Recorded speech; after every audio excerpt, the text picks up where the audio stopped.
G ka bang mag-hiking kasama ang inyong alaga? Ang isang hiker kasing taga Mindanao kinagigiliwan dahil sa bonding nila ng alaga niyang pusa. Yan si Arkham at ang cat tandem niyang si GB. Ayun. Present palagi si GB sa lakad ng fur dad niya. Sa latest adventure nila, cool, calm, and collected ang pusa sa balikat ng amo habang inaakyat nila ang Mount Pulag. Wow. Wow. Nang makarating sa tuktok, nag-posing pa si GB at maya-maya ay binalot na sa kumot para hindi lamigin. Bago ito, magkasama rin silang nag-hike sa Mount Ulap.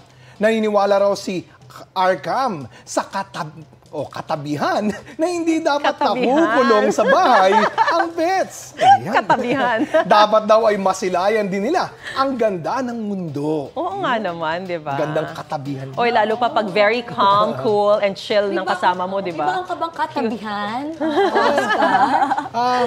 Pero Sino palagi gusto akong mong may katabi? Pero lagi akong may katabi. Ayan na si Cats. Ayan si Cat. Gusto niyo akong katabi. Of course, ang talagang original cat. Pero si Rafi mahilig din mag-hike. Akala ko, Ayan. Akala ko may yung lagi tumabi. katabi. Oo, katabi ko. Pero hindi muna ngayon.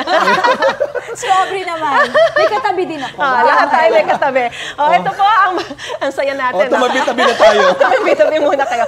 Kapuso, alamin ang maiinit na balita. Bisitahin at mag-subscribe sa GMA Integrated News sa YouTube. Sa mga kapuso abroad, samahan nyo kami sa GMA Pinoy TV at sa www.gmanews.tv.